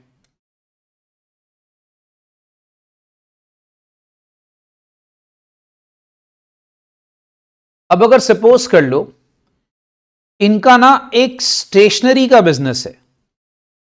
लेट्स से भाई, ये भाई साहब ना एक स्टेशनरी का बिजनेस चलाते हैं। पहले समझो कि अकाउंटिंग क्या है। देखो, एक ना हम लोग पढ़ते थे बचपन में अकाउंटिंग थ्योरी, बट एक होता है प्रैक्टिकल एस्पेक्ट ऑफ अकाउंटिंग। तो आप लोग को यहां पर थोड़ा सा इस तरह से पढ़ना है कि आपका प्रैक्टिकल एस्पेक्ट भी क्लियर होगा साथ साथ। अब सपोज कर लो हाथी भैया is actually running a stationery business. अच्छा मुझे बताओ, सबसे पहले जब आप कोई बिजनेस स्टार्ट करते हैं आपको क्या चाहिए होती है? Capital, right? तो मान लो इन्होंने लेट्स से इन्वेस्ट करा अपने बिजनेस में 2 लाख रुपए। अब इस 2 लाख को हम क्या बोलेंगे? कैपिटल बोल देंगे, राइट? अच्छा, चलो कैपिटल लगा दी। अब इस कैपिटल से उन्होंने क्या करा? लेट्स से उन्होंने लेटर ऑन परचेज करे कुछ गुड्स। मान लो उन्होंने गुड्स परचेज करे, लेट्स से 1,15,000 के गुड्स परचेज करे, और उसके बाद उन्होंने उसको बेच दिया उन गुड्स को। ऑब्वियसली बंदा बेचेगा तो प्रॉफिट भी बेचेगा, तो लेट्स से 1,47,000 के बेचे। लेट्स से भैया 1,47,000 के बेचे।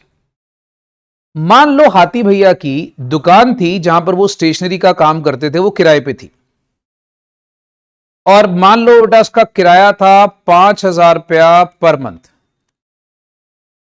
ठीक है? और सारा कुछ करने के बाद हाथी भैया को पता लगा मेरे पास लास्ट में ना जो क्लोजिंग स्टॉक बचा है, जो क्लोजिंग स्टॉक बचा है वो कितना बचा है मेरे पास? 15,000, ठीक है? अब अगर मैं आपको इतनी डिटेल बताने के बाद आपसे पूछूं, बताओ बेटा हाथी भैया का प्रॉफिट कितना हुआ? अब अकाउंटिंग का बेसिक मोटिव क्या होता है कि एक बंदे के बिजनेस के रिजल्ट्स बताओ और उसकी सारी फाइनेंशियल स्टेटमेंट्स को प्रेजेंट करो। चलो अब मुझे अगर निकालना है इसका प्रॉफिट निकालना है, देखो सपोज कर लो जब मैं हाथी भैया का प्रॉफिट निकालूंगा तो एक नॉर्मल अकाउंटिंग बंदा कैसे करता है? वो बंदा बोलेगा देख भाई मैंने गुड्स बेचे, कितने के बेचे? 147 के। कुछ गुड्स मेरे पास बच गए जिसको हम बोलते हैं गुड्स इन हैंड या स्टॉक इन हैंड, जिसको हम लोग क्लोजिंग स्टॉक भी बोल देते हैं। तो मेरे पास गुड्स कितने बच गए बच्चा? गुड्स बच गए सपोज कर लो 15,000 के। तो आज मेरे पास टोटल जो रेवेन्यू इकट्ठा हुआ है, जो गुड्स बचे हुए हैं और उसको मिलाकर दैट इज 1,62,000। इसमें मेरे खर्चे कितने हैं? मेरे खर्चे हैं जो मैंने गुड्स परचेज करे थे। एक मैंने परचेज कितने का करा? मैंने परचेज करा बच्चा 1,15,000 का। मैंने रेंट कितने का दिया? सपोज कर लो मेरा अभी सपोज कर लो बच्चा ये सारी मेरी मंथली इंफॉर्मेशन है। मान लो बेटा सारी मंथली इंफॉर्मेशन के हिसाब से रेंट कितना दिया? 5,000, ठीक है? अच्छा, अब अगर आप देखो तो मेरे पास सरप्लस कितना रह गया? सरप्लस या प्रॉफिट, इट्स कॉल्ड बेटा 42,000। हाँ जी, ये क्लियर हो गया बच्चा सरप्लस? तो मतलब ये मेरी अकाउंटिंग है। तो कहने का मतलब अगर आप इसको देखते हो तो ये जो 42,000 का सरप्लस है ना, इसको हम लोग अकाउंट्स की भाषा में क्या बोलते हैं बेटा? ये बोलते हैं कि ये बिजनेस का एक इवेंट है। सरप्लस क्या है बच्चा? इवेंट है बिजनेस का। क्योंकि अगर आपने जब अकाउंटिंग करनी है, जब आप गुड्स को बेचते हो खरीदते हो, राइट, तो उस केस में ये सारी चीजें आपको अकाउंटिंग में निकालनी पड़ती है। तो अकाउंटिंग का बेसिक मोटिव क्या है? जो आपने बिजनेस ट्रांजैक्शंस करी हैं उसको रिकॉर्ड करना, उसको क्लासिफाई करना, उसको बांटना, उसको डिस्ट्रीब्यूट करना अलग अलग हिस्सों में, और आपने फाइनेंशियल स्टेटमेंट्स को इस तरीके से प्रेजेंट करना कि आपको बिजनेस का प्रॉफिट या लॉस का पता लग जाए। हाँ जी, अकाउंटिंग क्या है एवरीबडी इज क्लियर? ठीक है, तो चलिए हम एक काम करते हैं भाई, ये नोट कर लिया बेटा सबने एग्जाम्पल? नहीं, फटाफट से पहले एग्जाम्पल नोट कर लो। ऑब्वियसली हाथी भैया बनाने की जरूरत नहीं है आपको, वो तो चलो मैंने ऐसे एक फोटो बना दी उसकी। आप खाली फटाफट से एक एग्जाम्पल नोट कर लो जल्दी से।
चलो बच्चा, तो हम लोग आ रहे हैं बेटा चैप्टर 1 जिसका नाम है इंट्रोडक्शन टू अकाउंटिंग, और हम लिखेंगे सबसे पहले अपनी heading. So please write down introduction to accounting बच्चा। अब इसी के साथ हम लोग अपना पहला टॉपिक स्टार्ट करने जा रहे हैं which is called as meaning of accounting. देखो, आप लोगों ने ये थ्योरी पहले बचपन में करी है नहीं करी, मेरे को इससे कोई रिलेवेंस नहीं है। मैं ये मान के चलूंगा कि बच्चे का पूरा बेस से चीजों को उठाओ और बेसिक उसका क्लियर करना बहुत ज्यादा जरूरी है, क्योंकि अगर आपका बेसिक क्लियर नहीं होगा तो आपको अकाउंटिंग में हमेशा दिक्कत आती है। राइट? तो सारे बच्चे फटाफट से लिखो introduction to accounting and heading is meaning of accounting. पहले हम अकाउंटिंग की डेफिनेशन वहां पर क्लेरिफाई करेंगे। Write down, accounting is the process, accounting is the process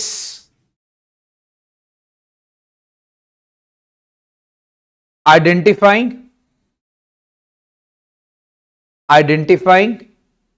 recording,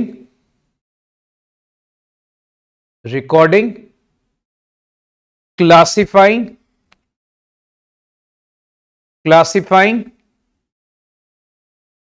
summarizing,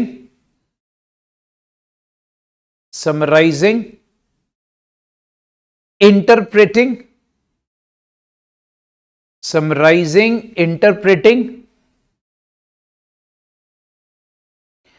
and communicating financial information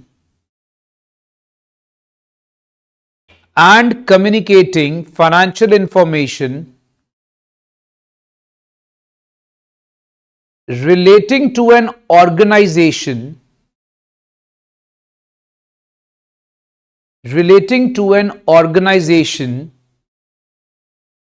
to the interested users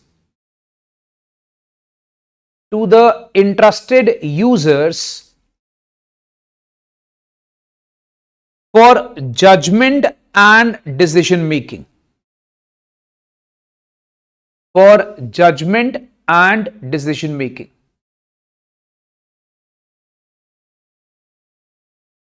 तो भाई साहब, accounting क्या है? आप एक एक वर्ड अब मेरे साथ समझ सकते हैं बेटा। सबसे पहले होता है अकाउंटिंग, कहता है चीजों को पहचानो, आइडेंटिफाई करो। मतलब कौन सी ट्रांजैक्शन को रिकॉर्ड करना और कौन सी ट्रांजैक्शन को रिकॉर्ड नहीं करना। अब मैं आपको छोटा सा एग्जांपल देता हूं। मैंने ये सारी ट्रांजैक्शन अकाउंट्स में रिकॉर्ड करी, क्यों? इन सबकी एक मनी वैल्यू थी। Is it? अगर मैं आपको बोलता हूं कि भाई मैं अपनी मदर को बहुत प्यार करता हूं, तो भाई साहब आप मुझे बताइए कितना आप प्यार करते हैं मदर को? क्या उसकी मॉनेटरी ट्रांजैक्शंस हैं? मनी वैल्यू निकाल सकते हो उसकी आप? नहीं। तो पहले आपने आइडेंटिफाई करना है, मतलब कौन सी चीजों को रिकॉर्ड करना है और कौन सी चीजों को रिकॉर्ड नहीं करना। फिर उसको रिकॉर्ड करो, पता लग गया भैया, आइडेंटिफाई कर लिया, फिर रिकॉर्ड करो। रिकॉर्ड करने के बाद उसको क्लासिफाई करो। अब जैसे मैंने क्लासिफाई मतलब होता है बांटना। जैसे मैंने आपको यहां पर एग्जाम्पल दिया, मैंने गुड सोल्ड अलग लिखे, क्लोजिंग स्टॉक अलग लिखा, परचेज अलग लिखा, रेंट अलग लिखा। मैंने चीजों को क्या कर दिया? क्लासिफाई कर दिया। फिर समराइज करना। समराइज का मतलब होता है बेकार की चीजें रिकॉर्ड मत करो, जो काम की चीज है उसी को रिकॉर्ड करो। फिर होता है इंटरप्रेटिंग, दैट मींस उसको समझाना। अब मुझे बताओ, अगर मैं ये अकाउंट्स को रैंडमली जैसे मर्जी बना दूं जिससे आपको पढ़ के समझ में ना आए, तो उसका फायदा है कोई? इंटरप्रिटेशन का मतलब होता है चीजों को समझाना। अब जैसे फॉर एग्जाम्पल मैं कहता हूं बेटा ये नोट्स कॉपी करो, घर जाओ। मैं एक्सप्लेन कुछ नहीं कर रहा, मैंने बोला बेटा नोट्स कॉपी करो, घर जाओ, छुट्टी। तो बेटा तुम लोग बाहर जाके गाली निकालोगे कि यार ये तो खाली नोट्स कॉपी करा के भेज देते, समझाते तो कुछ है ही नहीं। Right? So interpretation is very necessary in accounting also. और उसके बाद फाइनेंशियल इंफॉर्मेशन का कम्युनिकेशन। मतलब अब मुझे बताओ, हाथी भैया के बिजनेस में 42,000 का प्रॉफिट आ रहा है, ये हमें क्या कम्युनिकेट कर रहा है? कि हाथी भैया का बिजनेस इज रनिंग गुड, उसको मंथली प्रॉफिट 42,000 का है। एक स्टेशनरी बिजनेस से अगर किसी बंदे को 42,000 का प्रॉफिट आ रहा है, मतलब उसका अच्छा बिजनेस चल रहा है। तो ये मुझे क्या एज ए यूजर, अगर मान लो हाथी भैया मेरे पास लोन मांगने आते हैं, फॉर एग्जाम्पल हाथी भैया कम्स टू मी, सर आप मुझे लोन दीजिए। मैं उसके पहले फाइनेंशियल स्टेटमेंट देखूंगा, भैया तेरा सरप्लस आ रहा है हर महीने का 42,000 रुपए का, ठीक है तेरा अच्छा बिजनेस चल रहा है, तू मेरे से इतने का लोन ले सकता है। तो ये आपको क्या करता है बेटा? कम्युनिकेट करता है, क्योंकि आप यूजर हो फाइनेंशियल इंफॉर्मेशन के, आप उनसे डील करना है कि नहीं करना, उसके डिसीजन को आप ले सकते हो उनके अकाउंट्स देखकर। तो अकाउंट्स बेसिकली क्या करता है, प्रोसेस है जिससे आप आइडेंटिफाई करते हो, रिकॉर्ड करते हो, क्लासिफाई करते हो, समराइज करते हो और कम्युनिकेट करते हो। Is this clear everyone? ठीक है। सो अकाउंटिंग की डेफिनेशन देखो, American institute of certified public accountants ये डिफाइन क्या करते हैं अकाउंटिंग को। तुम लिखेंगे बेटा एज पर AICPA, ये डेफिनेशन क्या देते हैं बेटा, एज पर AICPA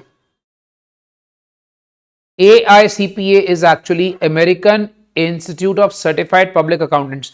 आप लोगों ने सीपीए के जो कोर्स है उसके बारे में सुना होगा। CPA course is very famous course.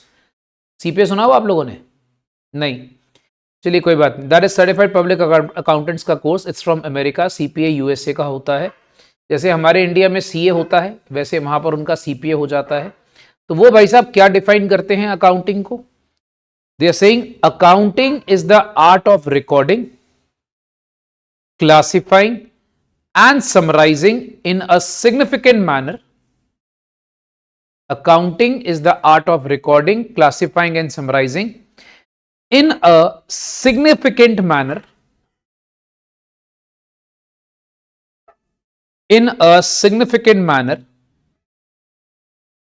and in terms of money. Very important line beta, and in terms of money। इसको आप हाईलाइट कर लो, एक ना हैबिट बना लो बच्चे, एक हाइलाइटर खरीद लो, जो इंपॉर्टेंट लाइन्स है उसको साथ साथ क्लास में मार्क करते जाएंगे। And in terms of money, transaction and events which are in part at least of, transaction and events which are in part at least of a financial character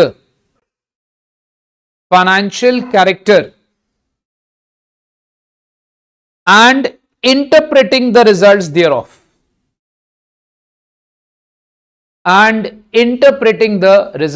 thereof,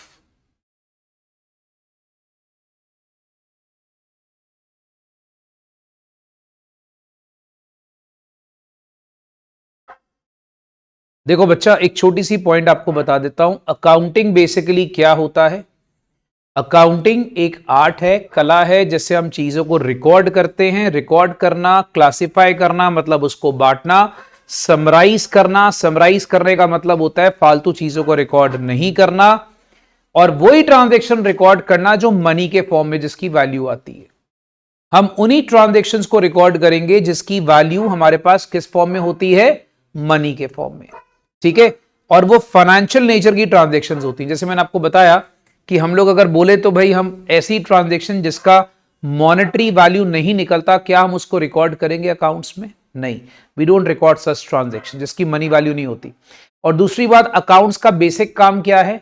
results बताना, business के result. जैसे मैंने अभी आपको example दिया, मुझे surplus पता लग गया भैया कितना उसका 42,000, तो उसका बिजनेस का रिजल्ट क्या है? उसको प्रॉफिट हो रहा है 42,000 रुपीज का। Okay, so I hope the meaning of accounting is absolutely clear बच्चा, राइट? तो ये सारे बच्चे याद रखिएगा, मनी टर्म्स में ट्रांजैक्शंस होती हैं, उसको रिकॉर्ड करना होता है। ठीक है, इवेंट्स को रिकॉर्ड करते हैं, फाइनेंशियल कैरेक्टर के इवेंट्स होते हैं, सारे के सारे बच्चे इन सब बातों को दिमाग में रखिएगा। हाँ जी, ये नोटेड है भाई? अकाउंटिंग की डेफिनेशन AICPA डन। तो इसी से हमने क्या जनरेट करना है? अकाउंटिंग के फीचर्स या उसके कैरेक्टरिस्टिक्स क्या होते हैं। अकाउंटिंग के फीचर्स या उसके कैरेक्टरिस्टिक्स क्या होते हैं? हाँ जी, करें शुरू।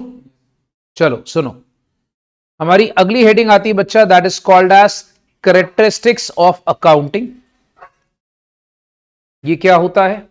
लिखिए हेडिंग बच्चा, अकाउंटिंग के ये सारे कैरेक्टरिस्टिक्स होते हैं।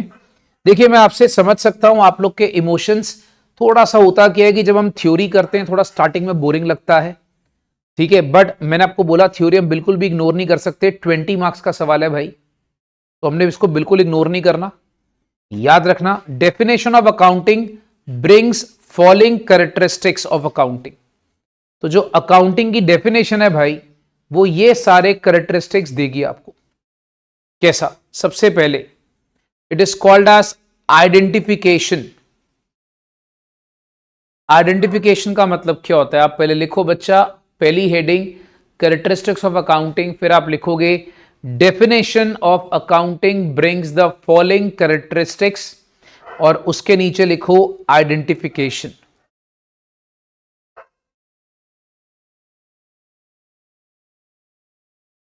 अब आइडेंटिफिकेशन क्या होता है?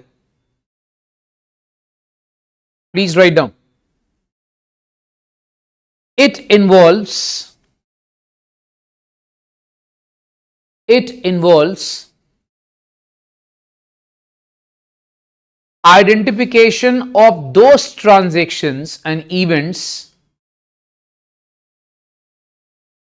It involves identification of those transactions and events which are of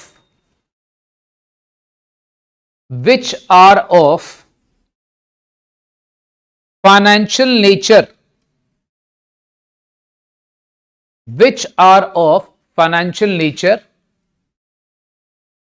and relates to the organizations. मतलब पहली 3 लाइनों का मतलब समझा रहा हूं भैया कि सबसे पहले तो ये आइडेंटिफाई करो कौन सी ट्रांजैक्शन को रिकॉर्ड करना और कौन सी ट्रांजैक्शन को रिकॉर्ड नहीं करना है। ऑब्वियसली जो फाइनेंशियल नेचर की है, मतलब जिसकी वैल्यू हम मनी में कर सकते हैं उसको रिकॉर्ड करेंगे, और जिसको हम नहीं कर सकते उसको रिकॉर्ड नहीं करेंगे। It should be remembered that transactions is the process of give and take. It should be remembered that transaction is the process of give and take.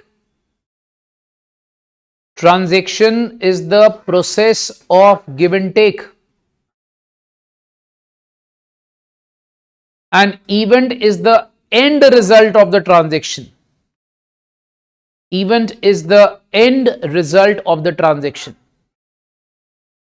देखो, अब बिजनेस में हमेशा आप सारे बच्चे जानते हो गिव एंड टेक होता है। जैसे आपको थोड़ी देर पहले मैंने आपको एग्जांपल दिया कि भैया उन्होंने 1,15,000 के शायद गुड्स खरीदे, आया और 1,47,000 के गुड्स बेचे, तो वो गए। बात समझ में आ रही है?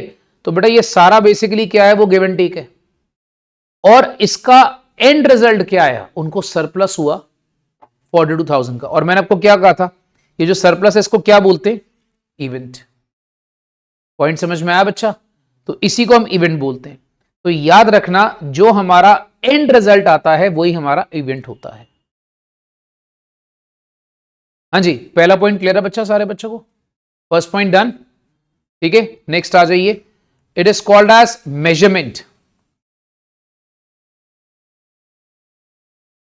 अब मेजरमेंट क्या होता है बेटा? लिखिए, only those business transaction and events,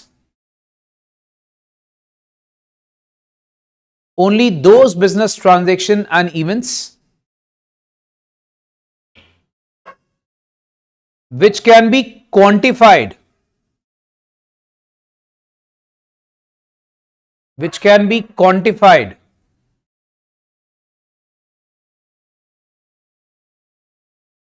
that is measured in monetary terms are considered.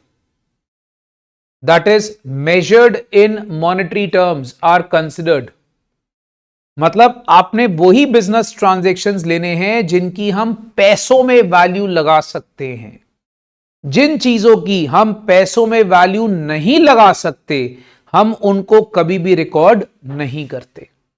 Simple सा फंडा है यार, जिसकी पैसों में वैल्यू उसको रिकॉर्ड करना है, जिसकी पैसों में वैल्यू नहीं होगी उसको रिकॉर्ड नहीं करना।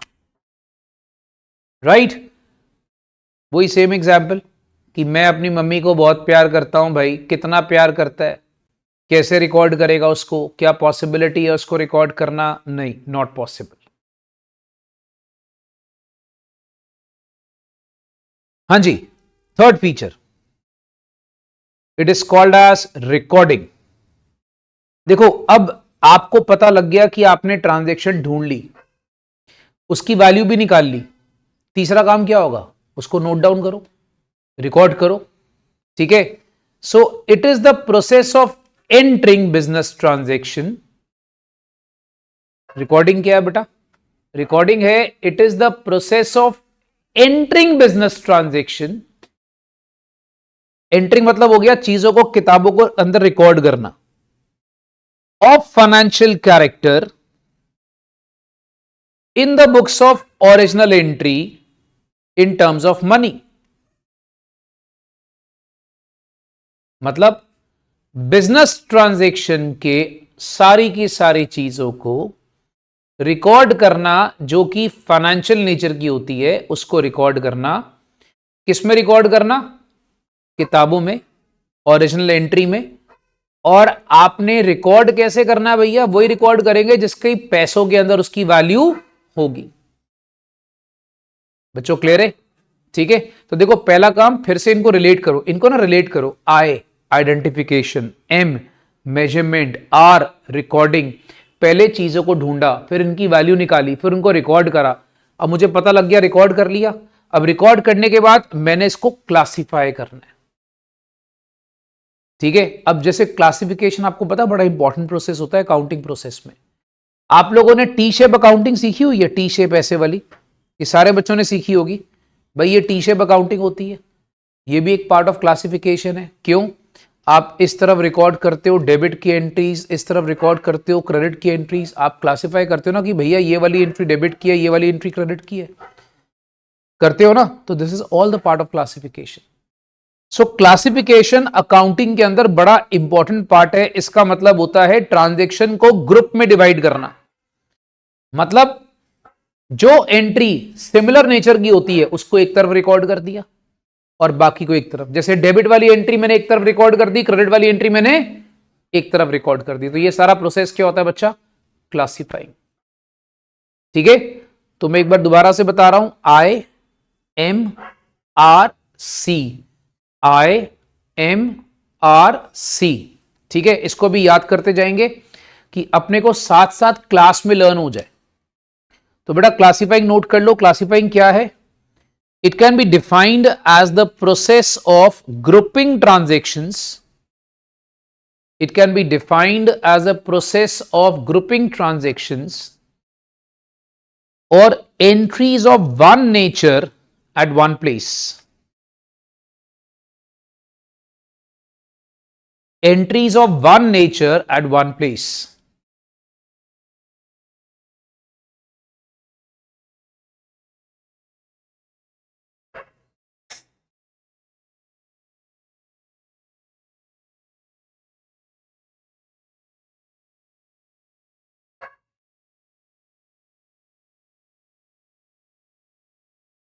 हाँ जी बच्चा, नोटेड है क्लासिफाइंग। अच्छा, क्लासिफाइंग के बाद एक और बड़ा इंपॉर्टेंट एस्पेक्ट होता है, इसको बोलते हैं समराइजिंग। अच्छा मुझे एक बात बताओ, तुम फालतू फालतू चीजें अकाउंट्स में रिकॉर्ड करते जाओगे तो क्या वो सेंसिबल है? नहीं ना, ऑब्वियसली। तो समराइजिंग क्या होता है, it involves presenting the classified data in a manner which is understandable and useful to various users of accounting statements. मतलब अगर मैं सपोज कर लो, लेट्स से मैं तुम लोग को डेटा जैसे मर्जी प्रेजेंट करके दे दूं। मैं तुम्हें छोटा सा एग्जांपल देता हूं यार, तुम एक काम करो, तुम ना कभी आईसीआई की बुक खोलना। आईसीआई की बुक आई है तुम्हारे पास? ठीक है, तुम उसको कभी खोलना, मैं तुम्हें दिखाता हूं, एक सेकेंड रुकिए। लेट्स से एक बार आईसीआई की बुक निकाल लेते हैं, मैं आपको उसकी प्रेजेंटेशन आपको दिखाता हूं।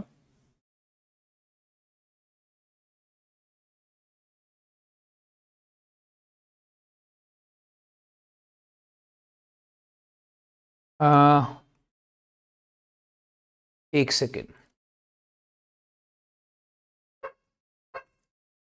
ये देखो बेटा, एक बार आईसीआई की बुक निकाल लेते हैं अपनी, जो अपने को वहां से मिलनी है। आप लोगों ने बच्चा, जितने लोगों ने अभी तक 2024 वाली बुक्स नहीं ना ली, उसको ले लेना एक बार सारे। ठीक है, उसको आपने ऑर्डर प्लेस कर देना है। एक सेकंड, शायद साइट कुछ लोड ले रही है। कई बार ऐसा होता है भाई इनकी साइट नहीं ओपन होती, चलो कोई बात नहीं। आप समझ जाओ, जब आप आईसीआई की बुक देखोगे ना तो उसमें इनकी जो प्रेजेंटेशन होती है ना वो बहुत डिटेल में होती है। अब समराइजिंग करने का मतलब क्या है कि मैंने आपके लिए जो नोट्स हैं, मैं आपको ये भी कह सकता था बेटा आईसीआई की बुक से पढ़ लो। मैं क्यों लिखवा रहा हूं क्लास के अंदर, उसका रीजन है you will get the summary of the notes जो एक्चुअल में पढ़ने वाला है। अगर तुम लोग वहां पे देखोगे तो इसकी कम से कम 10 लाइनें होंगी। अब वो 10 लाइनें क्या करती है, हमारा टाइम वेस्ट करती है, मतलब तो वही है, उसी बात को घुमा फिरा के लिखा जाता है, तो बेसिक मीनिंग तो वही है। तो this is summarising. So what I am doing for you, I am summarising the notes. मैं आपको वही चीज दे रहा हूं जो एक्चुअली में आपके लिए रिक्वायर्ड है। Are you understanding the point? ठीक है। सो अकाउंटिंग में भी समराइजिंग वही होती है। अकाउंटिंग में समराइजिंग क्या है कि जो चीज एक्चुअली में रिक्वायर्ड है उसी को रिकॉर्ड करो, जो चीज रिक्वायर्ड नहीं उसको रिकॉर्ड मत करो। Is this clear? Next, analysis and interpretation.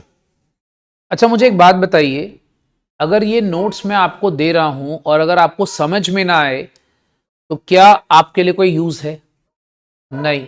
सो याद रखना, अकाउंटिंग का जो सारा फाइनेंशियल डेटा होता है वो आपका इस तरीके से तैयार होना चाहिए कि जो आपको पूरा का पूरा, याद रखो, बिजनेस की फाइनेंशियल पोजीशन और प्रॉफिटेबिलिटी बता दे। जैसे मैंने आपको थोड़ी देर पहले एक हाथी भैया वाला एग्जाम्पल दिया और उसको देखकर आपको पता लग गया कि भैया उनके बिजनेस में 42,000 रुपीज का प्रॉफिट है। बात समझ में आ रही है? तो अल्टीमेटली क्या है, तुम्हारा जो अकाउंटिंग डेटा है, कहता है analysis and interpreting the financial data helps user to make meaningful judgements. मतलब एक यूजर को पता लगता है भैया कि ये हमारी प्रॉपर जजमेंट्स होंगी बिजनेस की प्रॉफिटेबिलिटी को लेकर, फाइनेंशियल पोजीशन को लेकर, हमें हर चीज की पहले से क्लियरिंग होती है। बच्चों क्या ये कहानी क्लियर है? तो सारे बच्चे याद रखिएगा, the data should be absolutely clear to all of us. And the last point which is very very relevant is called as communication. देखो अगर सपोज कर लो तुम सारे के सारे अकाउंट्स को अपने पास रख के बैठ जाते हो, तुम फाइनेंशियल स्टेटमेंट्स को यूजर्स को कम्युनिकेट नहीं करते हो, मैनेजमेंट के पास अकाउंट्स जाते नहीं हैं, तो क्या वो अकाउंट्स यूजफुल हैं? नहीं, ऑब्वियसली किसी काम के नहीं है। तो बच्चे याद रखना, फाइनेंशियल स्टेटमेंट्स को कम्युनिकेट करना भी बहुत ज्यादा जरूरी है। जो वेरियस यूजर्स होते हैं, जैसे मैनेजमेंट हो जाए या इंटरनल और एक्सटर्नल यूजर्स होते हैं। आपको पता है व्हाट आर इंटरनल यूजर्स? जो ऑर्गेनाइजेशन के अंदर अंदर वाले यूजर होते हैं उसे क्या बोलते हैं? इंटरनल। और जो ऑर्गेनाइजेशन के बाहर वाले होते हैं उसे क्या बोलते हैं? एक्सटर्नल। Is this clear? तो ऑर्गेनाइजेशन के अंदर वालों को क्या बोलते हैं? इंटरनल। और ऑर्गेनाइजेशन के बाहर वाले, जैसे सपोज कर लो अब अंदर वाले मैनेजमेंट हो गए, बाहर वाले मान लो कोई कस्टमर या कोई आपका क्रेडिटर या बैंक आपको लोन दे रहा है या आपका इन्वेस्टर, वो सारे आपसे क्या डिमांड कर रहे हैं बच्चा? वो सारे आपसे डिमांड कर रहे हैं कि भी आप अपना अकाउंट हमें दे दो, दिखाओ। सो अल्टीमेटली वो कौन है? External users. तो उनको हमारी इंफॉर्मेशन को कम्युनिकेट करना। अच्छा तो अब इनको ना, सारे फीचर्स को हम लोग को लर्न करना बहुत ज्यादा जरूरी है।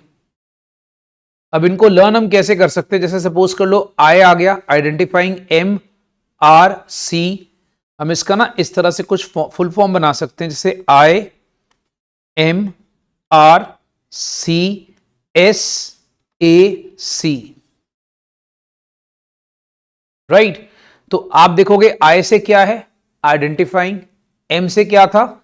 मेजरमेंट। R से क्या था? Recording. Try to learn along with me in the class. C से क्या है? क्लासिफिकेशन। S से क्या है? समराइजिंग। A से क्या है? Analysis and interpretation. और लास्ट में C से क्या है? कम्युनिकेशन। तो बच्चे जैसे सपोज कर लो हम इसका कोई फुल फॉर्म बना लेते हैं, आई एम राजू IMR का हो गया बच्चा आई एम राजू। बचपन में हम लोग ऐसे करते होते थे, कोई भी एक छोटा सा फुल फॉर्म बना लिया, ठीक है।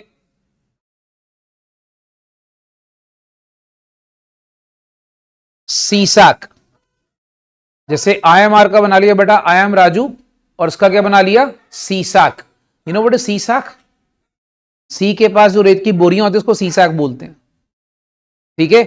आई एम राजू इन सीसैक बना लो कुछ भी। तो मतलब ऐसे उल्टे पुल्टे जो फॉर्म्स होते हैं ना, अगर आप बना लोगे तो आपको लर्न जल्दी हो जाएगा। मुद्दा क्या, अपने को लर्न करना है, ठीक है ना, मुद्दा क्या, अपने को लर्न करना है। So ultimately I am Raju in CSAC, ये चीज दिमाग में रखनी है, ठीक है। तो इस तरीके से बच्चा इसको आप मेमोराइज कर सकते हो। Okay,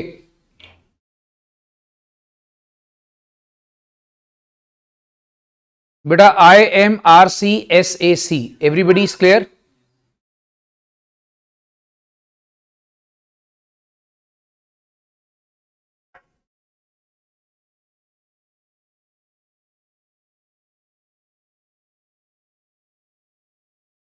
okay, is it done, noted, good.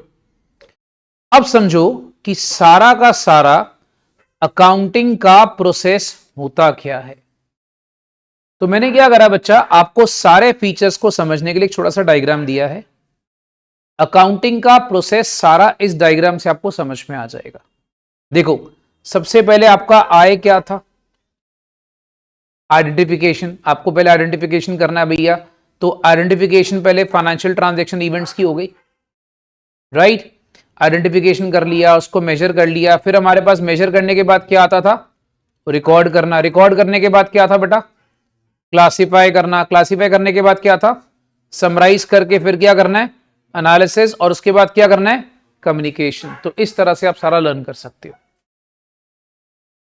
बच्चों, ये याद हो जाएगा, डन, ओके। अब आप आ जाइए, जो हमने नोट करना है हेडिंग, बुक कीपिंग क्या होता है, अकाउंटिंग क्या होता है, और अकाउंटेंसी क्या होता है। तो बच्चे बेटा सबसे पहले लिखो, ये हमारी बड़ी इंपॉर्टेंट हेडिंग है थ्योरी के लिए, कि what is book keeping, accounting and accountancy.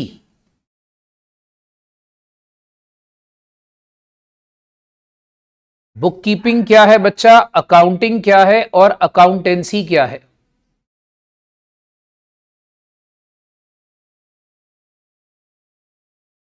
Okay, shall we start, चलो सुनो। बुक कीपिंग, अकाउंटिंग और अकाउंटेंसी, ये सारी की सारी इंटर रिलेटेड टर्म्स होती हैं। बट एक चीज और है, तुम लोगों ने सुना होगा कि सर बुक कीपिंग, देखो बुक कीपिंग बेसिकली क्या है, याद रखना कि जब सपोज कर लो, मैं छोटा सा एक एग्जांपल देता हूं आपको, बुक कीपिंग क्या है। ये देखिए, लेट्स से हम एक छोटा सा एग्जांपल लेते हैं। एक बंदा है, उसका ना अपना बिजनेस है, और उसने अपने बिजनेस में ना एक छोटा सा मुनीम सा रख दिया। ये सपोज कर लो मुनीम जी हैं। यू नो व्हाट इज मुनीम जी, अकाउंटेंट आते हैं ना हमारे बिजनेस के अंदर। वो क्या कर रहा है, सपोज कर लो भाई, बिजनेस जो है उसमें सेल हुई, उसको रिकॉर्ड कर दिया, कितनी परचेस करी उसको रिकॉर्ड करा। मतलब उसका काम सिर्फ क्या है, चीजों को रिकॉर्ड करते जाना, नोट डाउन करते जाना, क्योंकि उसको अकाउंटिंग की नॉलेज ही नहीं है, उसको कॉन्सेप्ट्स नहीं पता। तो वो क्या कर रहा है, वो खाली चीजों को रिकॉर्ड कर रहा है, एक रफ पैटर्न में चीजों को रिकॉर्ड कर रहा है। तो बच्चा हम इस प्रोसेस को क्या बोलते हैं, बुक कीपिंग।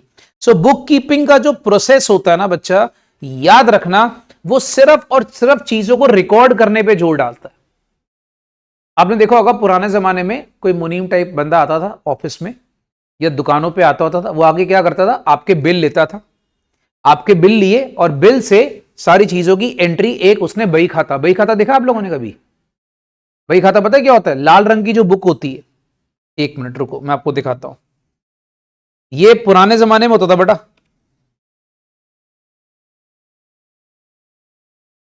ये देखो, बही खाते ऐसे होते थे, ये करके, ऐसे लाल रंग की बुक होती थी पुराने जमाने में, अकाउंटिंग पहले इसमें स्टार्ट होती थी, तो बही खाते में हर चीज रिकॉर्ड करता जाता था। ठीक है, तो इसमें ऐसा कुछ नहीं था, कोई कॉलम कोलम, प्लेन पेजेस होते थे और इसमें हम सारा रिकॉर्डिंग करते जाते थे, इसको बोलते थे बही खाता। राइट, तो ये बेसिकली प्रोसेस क्या होता था बुक कीपिंग का। राइट, सो बुक कीपिंग क्या था बच्चा, अब 2 मिनट सुनना और इसको बाद में नोट करना, क्योंकि ये बड़ा इंपॉर्टेंट है, तो मैं आपको रेकमेंड करूंगा पहले समझो इसको। बुक कीपिंग क्या है? It is an art of recording in the books of accounts the monetary aspect of commercial and financial transactions. तो ये बेसिकली क्या है बच्चा, ये ना एक आर्ट है। क्या करता है ये? खाली किताबों में रिकॉर्ड करेगा monetary aspect of the commercial and financial transactions को, मतलब जो मनी वैल्यू वाली ट्रांजेक्शन होगी इसको रिकॉर्ड कर लेगा। ये अकाउंटिंग का ही पार्ट होता है, बट इसका काम सिर्फ कितना है? इसका काम है चीजों को आइडेंटिफाई कर लिया, आइडेंटिफाई करके उसको रिकॉर्ड कर लिया और उसको क्लासिफाई कर दिया, दैट्स इट। इसका काम क्या बच्चा? चीजों को आइडेंटिफाई करा, रिकॉर्ड करा और उसके बाद क्या कर दिया? उसको क्लासिफाई। बच्चों ये पॉइंट समझ में आ रहा है? मतलब आपको याद है फीचर्स थे हमारे आई एम आर, ठीक है, और सी। ये आई एम आर सी करता है बस खाली बुक कीपिंग। अच्छा, उसके बाद अकाउंटिंग क्या है? अकाउंटिंग एक बड़ा वाइडर कॉन्सेप्ट है। अकाउंटिंग में क्या होता है कि भाई साहब, अकाउंटिंग एक वाइडर कॉन्सेप्ट है, जहां पर बुक कीपिंग खत्म होती है वहां पर अकाउंटिंग शुरू हो जाती है। अकाउंटिंग में क्या होता है बच्चा, याद रखना, it starts where book keeping ends. इसमें क्या होता है? चीजों को समराइज करना। अब देखो, समराइज वो कर सकेगा जिसको नॉलेज होगी। इसमें काम क्या है? इकोनॉमिक ट्रांजैक्शन को एनालाइज करना, इंटरप्रेट करना ट्रांजैक्शंस को, और यूजर्स को फाइनेंशियल रिजल्ट्स बताना, फाइनल रिजल्ट्स बताना। मतलब अगर मैं आपसे बात करूं तो हमने ये जो अभी करा था IMRC, IMRC मतलब जो पहले 4 फीचर्स हैं ये कौन करता है? Book keeping. उसके बाद जो बाकी 3 फीचर है, कौन सा? सैक। सैक मतलब समराइजिंग, एनालिसिस और कम्युनिकेशन, ये कौन करता है? अकाउंटिंग। अब अकाउंटिंग के लिए आपको स्पेशल नॉलेज होगी तभी होगा, तभी कहते हैं accounting starts where book keeping ends. अब अकाउंटेंसी क्या है? ये जो हम सारा कर रहे हैं बेटा, ये क्या है? अकाउंटेंसी, इसकी थ्योरेटिकल नॉलेज। तो जो मैं तुम्हें एज ए स्टूडेंट पढ़ा रहा हूं, याद रखो, तुम जो एज ए स्टूडेंट सारा समझते हो, तुम क्या समझते हो? अकाउंटेंसी। और जब तुम उसको रियल लाइफ में लगाना शुरू करते हो, जब तुम उसके प्रैक्टिकल करते हो, उसे क्या बोलते हैं? Accounting. Is this clear everyone? So याद रखना बच्चा, अकाउंटिंग बेसिकली आपका प्रैक्टिकल एस्पेक्ट होता है। Accountancy is the theoretical knowledge of accounting. Is this clear? तो बेटा ये तीनों में डिफरेंस होता है, मैं दोबारा से बोल रहा हूं, 3 टर्म्स होती हैं। बुक कीपिंग, एक स्टार्टिंग में चीजों को रिकॉर्ड करना। अकाउंटिंग, अकाउंटिंग होता है समराइजिंग, एनालिसिस एंड कम्युनिकेशन, ये होता है IMRC। उसके बाद जो सैक है वो नीचे आता है, आई एम राजू सी। ठीक है, आई एम राजू सी, मेरे को देख लो, और सैक उसके बाद वो कब आता है? अकाउंटिंग में। और अकाउंटेंसी क्या होता है? जो हम सारा किताबी नॉलेज लेते हैं, जो हम थियोरेटिकल नॉलेज पढ़ते हैं, उसे हम क्या बोलते हैं? अकाउंटेंसी। ये डिफरेंस क्लियर है? ठीक है, पहले डिफरेंस आपको क्लियर होना चाहिए। तो चलिए आप बेटा इसको अच्छे से नोट कर ले, इस पूरी स्लाइड को, ये बड़ी इंपॉर्टेंट है बच्चा, इसके ऊपर लिख लेना, इंपॉर्टेंट।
चलो भाई, अब ये तो हो गई हमारी एक इंपॉर्टेंट डेफिनेशन, ये हटा रहा हूं, हो गया नोट। चलो भाई साहब, अब ना अकाउंटिंग का बेसिक ऑब्जेक्टिव क्या है। देखो हम लोग को ना थ्योरी आती होती है कि अकाउंटिंग का बेसिक ऑब्जेक्टिव क्या है।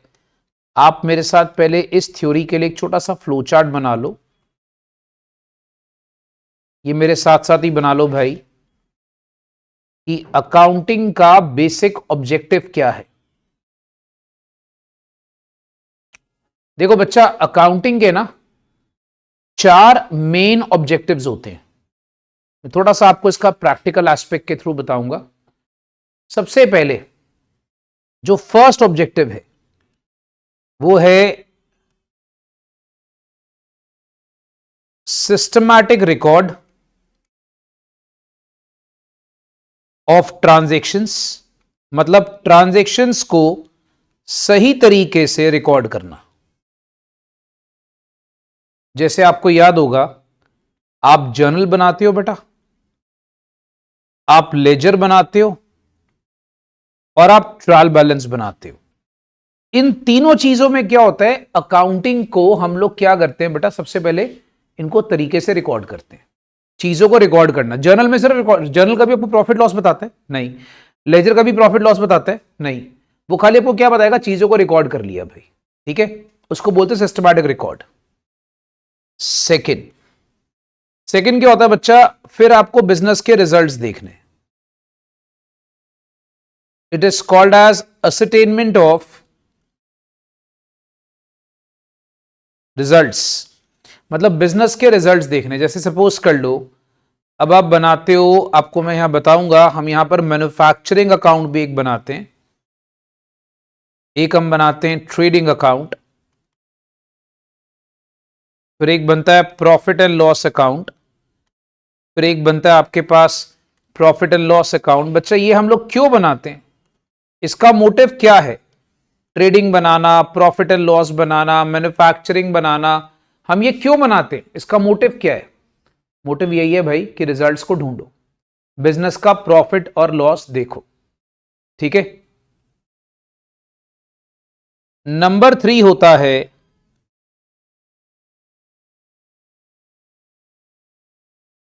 इसको बोलते असरटेनमेंट ऑफ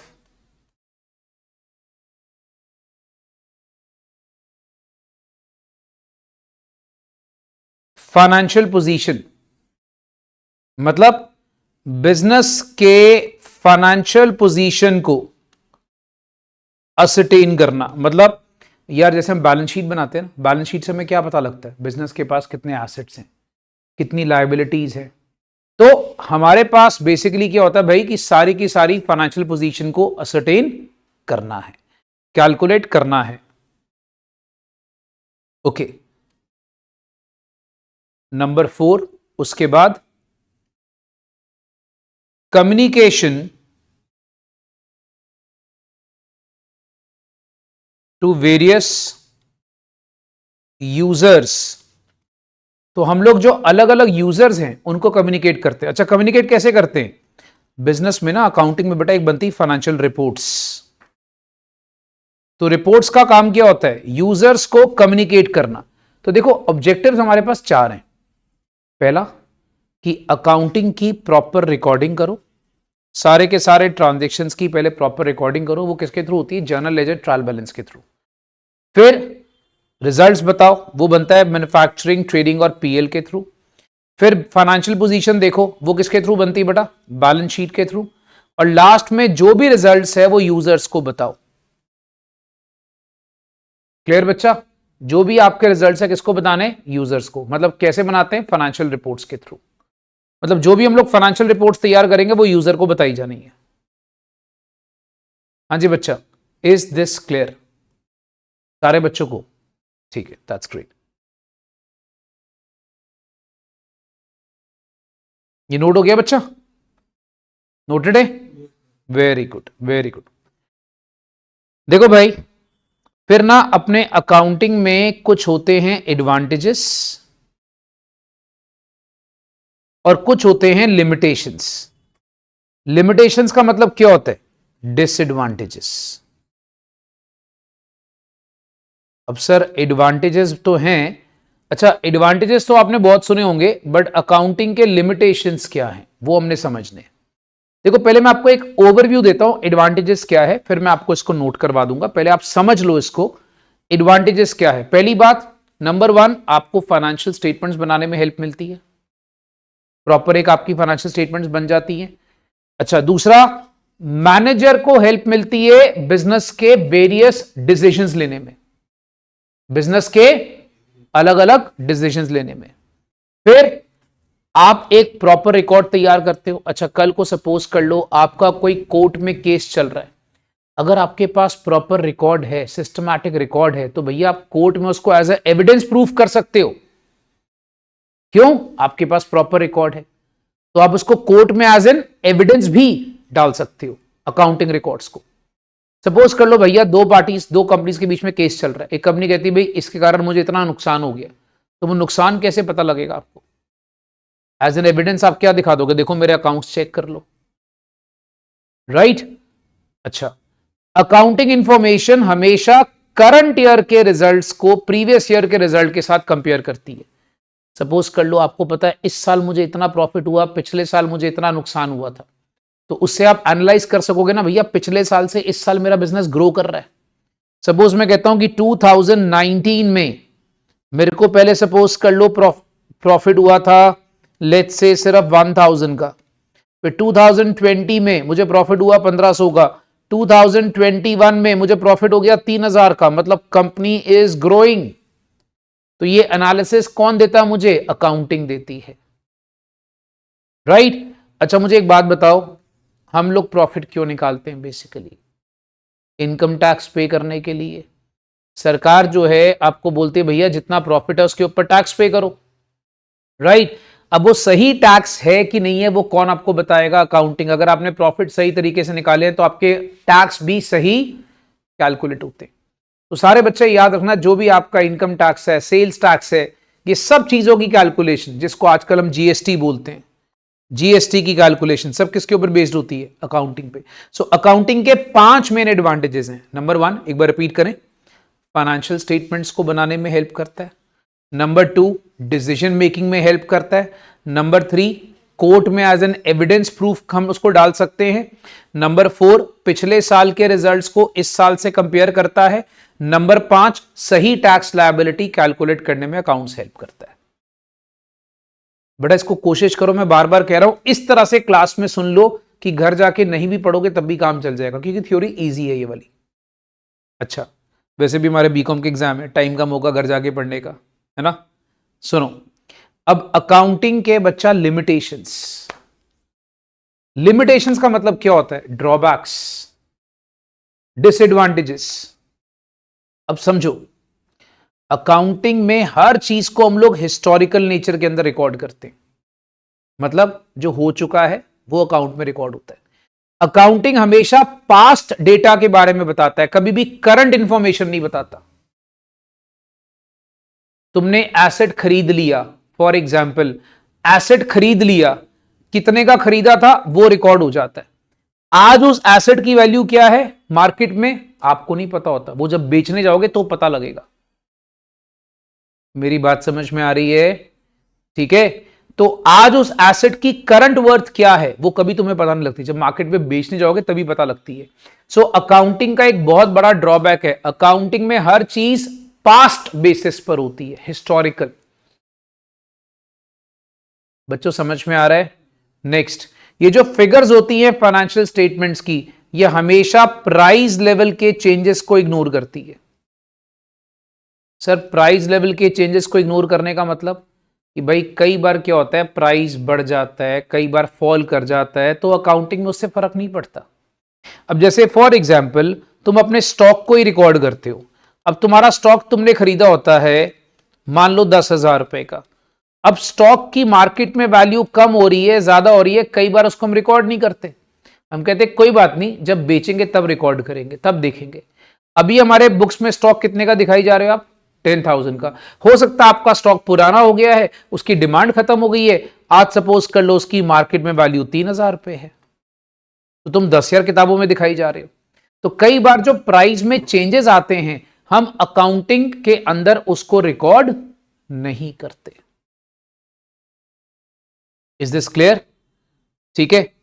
अच्छा, ये क्वालिटेटिव एलिमेंट्स को इग्नोर करता है। अच्छा, फॉर एग्जाम्पल सपोज कर लो मेरे पास 2 वर्कर्स काम करते हैं, एक्स और वाई, मैं दोनों को सैलरी दे रहा हूं ₹10,000 पर मंथ ईच। ठीक है, तो मैं ये सैलरी 10,000 पर मंथ तो अकाउंट्स में रिकॉर्ड करता जाऊंगा, बट एक्स बहुत अच्छा काम कर रहा है और वाई थोड़ा टाइम वेस्ट कर रहा है, वाई अच्छा काम नहीं कर रहा, बट सैलरी दोनों को बराबर मिल रही है। अकाउंट्स के अंदर इसकी क्वालिटी, इसकी एफिशिएंसी, इसके काम करने की काबिलियत को हम रिकॉर्ड नहीं करते। तो हम कई बार अकाउंट्स में क्वालिटेटिव एस्पेक्ट नहीं देखते। बच्चों ये बात समझ में आ रही है? सो क्वालिटेटिव एलिमेंट्स अकाउंट्स में इग्नोर होते हैं। क्यों? अब बंदा कितना काबिल है, कितना एफिशिएंट है, उसको हम रुपीज में कन्वर्ट कर सकते हैं? नहीं, क्योंकि अकाउंट्स की डेफिनेशन क्या बोलती है? जो रिकॉर्ड करना है पैसे में रिकॉर्ड करना है। एक बंदा ज्यादा होशियार है, एक बंदा कम होशियार है, कितने रुपए का ज्यादा होशियार है, क्या उसके रुपए में निकाल सकते हैं? नहीं निकाल सकते। तो अकाउंट्स इसीलिए कहते हैं क्वालिटेटिव एलिमेंट्स को इग्नोर करता है। फिर अकाउंट्स में विंडो ड्रेसिंग हो जाती है। आप लोग को बताएगा विंडो ड्रेसिंग क्या होती है? नहीं? ये देखो मैं आपको एग्जाम्पल देता हूं सबसे अच्छा। बेटा आप इन महान हस्ती को तो जानते ही होंगे। हाँ जी, इस जीरो को जानते हैं? ये हमारे देश के ही बहुत ही महान हस्ती रह चुके हैं। अब इन्होंने क्या करा भाई साहब, अकाउंट्स के अंदर याद रखना, इन्होंने क्या करा, अकाउंट्स के अंदर अपनी कुछ ऐसी सिस्टम दिखाया कि इनको एक्चुअली में इतना प्रॉफिट था नहीं जितना दिखा दिया। इन्होंने क्या करा भाई साहब, इन्होंने एक्चुअली में इतना प्रॉफिट था नहीं जितना दिखा दिया और दिखाकर बैंकों से लोन ले लिया। अब जैसे आपने सुना होगा नीरव मोदी, सुना होगा बेटा नाम, उस भाई साहब ने 23,000 करोड़ का पीएनबी से घोटाला करा था। क्या करा? बैंकों से लोन ले लिए। वो लोन कैसे ले लिए? सिंपल सी बात है यार, उन्होंने क्या करा, अकाउंट्स के अंदर जो एक्चुअल पोजीशन होती है बिजनेस की वो नहीं दिखाई, अकाउंट्स में हेराफेरी करी। तो विंडो ड्रेसिंग इज समथिंग हेराफेरी। अब जैसे ये नाम कहां से पड़ा, तुम देखते होगे जब तुम कोई शोरूम में जाते हो तो शोरूम में बाहर सुंदर सा पुतला लगा होता है, बड़ी सुंदर सी वहां पर एक ड्रेस पर आई होती है, उस पर लिखा होता है सेल 50%।